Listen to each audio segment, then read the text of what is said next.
In this video, I'm going to share 5 mistakes you should avoid when starting off Amazon FBA. Having built a 6-figure Amazon FBA business, I've made many silly mistakes and lost a lot of money. So this video is going to be the most valuable video you will ever see about Amazon FBA beginning. I don't know why I said that, Amazon FBA beginners. So let's get started. The first mistake to avoid is not spending enough time on product research or product sourcing. Now, these two things are the most important and the longest part when starting an Amazon FBA business. These will define whether you will succeed in Amazon FBA or not. Now, you must be telling me, Jatz, I spend so long researching, but I can't find any products. Well, let's be honest. How much time do you actually spend researching? If you're going to tell me 1 hour, that's probably around 20 minutes, because when you sit down to do some product research, you probably get on your phone for 20 minutes and then leave your phone and get back to product research, and then you tell me, oh, I've spent 1 hour but I can't find anything. This is what you need to do. Find the quietest spot in your entire house, go there and leave your phone in a different room. Get on your computer, put some music on and just be focused. 1 hour of focus can feel like 10 hours worth of work if you just make sure you don't get distracted. Now, here's one way I recommend using your time properly when researching and sourcing. So what I prefer to do is, rather than doing research and sourcing on the same day, I prefer going through Jungle Scout, finding the products which meet my criteria on one day. So I make an entire Excel sheet with good products, and then on the next day I decide to source them. This way I'm not getting distracted while going research and then trying to source. Because remember, researching can be a bit faster, but sourcing is a lot more longer. So you don't want to spend 1 hour sourcing one product. So rather spend 1 day researching and the next day 1 hour sourcing the products. The second mistake to avoid is not picking up the phone. Now, when starting off Amazon FBA, I know I've been there. We are scared to pick up the phone and talk to suppliers. Now, most people decide to email. The problem with emails is that, number one, you won't get the fastest response.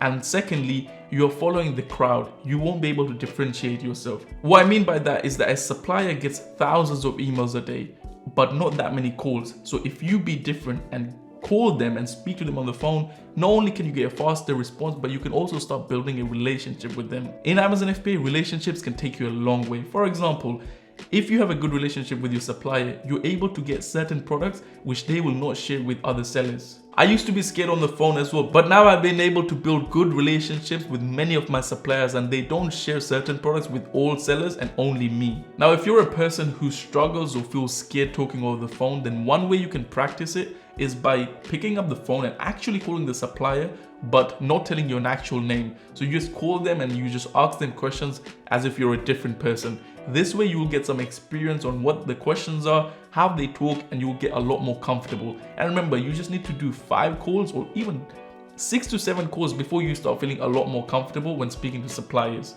And remember, on the other side of the phone, there is no monster. It's just another human being who's talking to you. I have had many people in the 50-day mentoring who has seen a huge difference when it comes to picking up the phone, because remember, picking up the phone is the biggest tip I can give you right now. The third mistake is products to stay away from. So these are the products you do not want to sell when starting off Amazon FBA.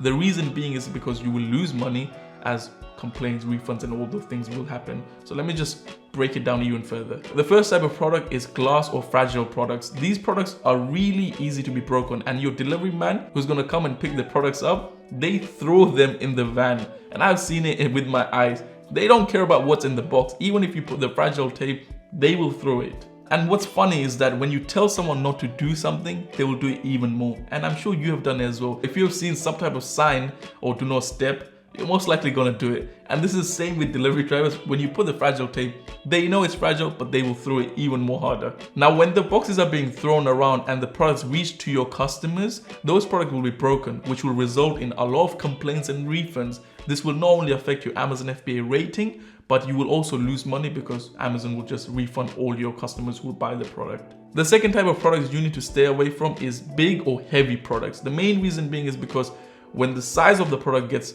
bigger or heavier, the FBA fees you pay Amazon will be a lot higher, because again, they will be storing it in the distribution centers where the more space you will take, the more money you will have to pay Amazon. And when starting off, you can't afford to pay higher fees because you will have a very small amount of money to spend. Also, you won't have a big place to store the products or even prepare the products in the first place. So just don't buy any big or heavy products. The third and final type of product you need to stay away from are seasonal products. By seasonal products, I mean a Christmas tree or a swimming pool liquid or something like that. These are the products which won't sell throughout the year. They may look good and you might be like, holy crap, this has so many reviews, oh, it looks good. But once you have sent it off to Amazon, it will be sitting there.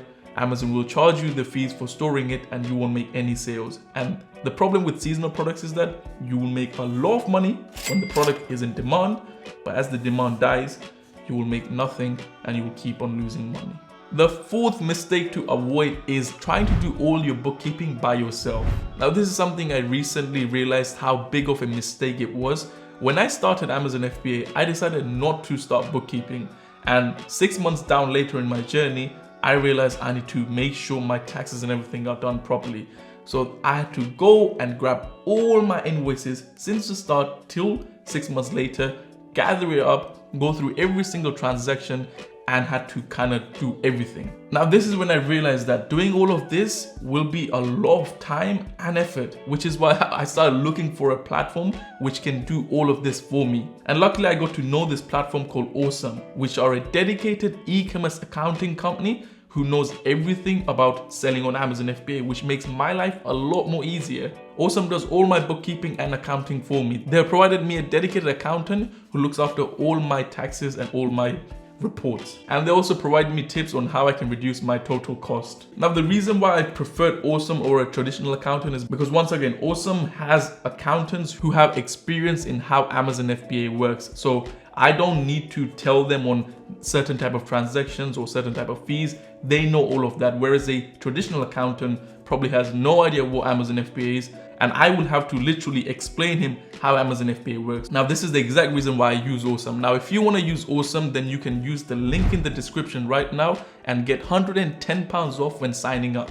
And trust me, it's worth it if you use it right. Now, the last and final mistake to avoid in the start is not having a mentor. Now, I know. You must be like, oh, Jatz, don't tell me I need to pay someone to learn Amazon FBA. Listen, you can learn everything from the internet or on the internet.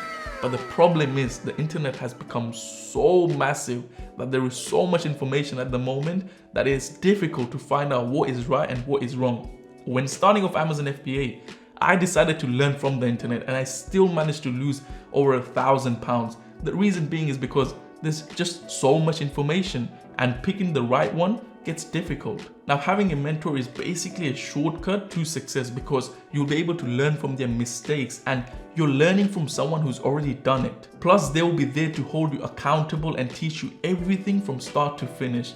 And this is literally a best way to learn because 1, you're saving a lot of money, and 2, you're saving a lot of time. But at the end of the day, it's your choice whether you want to pay someone or learn everything for free. Personally, from my mistakes which I made in the past, if I was to start Amazon FBA all over again, I would go for a mentor rather than trying to learn everything myself, because the amount I lost when starting with Amazon FBA, I could have simply paid a mentor and learn all of the things they were teaching. Now, if you are planning to start Amazon FBA, then you can go check out all the free YouTube videos on my YouTube. But I also have a 50-day Amazon FBA mentoring, which is an 8 weeks program. And you go from knowing nothing about Amazon FBA to learning everything you need to know about Amazon FBA. I'll be there for 8 weeks providing support with my team and holding you accountable so that you build your successful Amazon FBA business. You will need a minimum of £1,500 in total, including the cost of the mentoring as well as all the products and everything you'll be buying to run your Amazon FBA business. So if you're serious and you want to join the mentoring, then you can fill in the Google form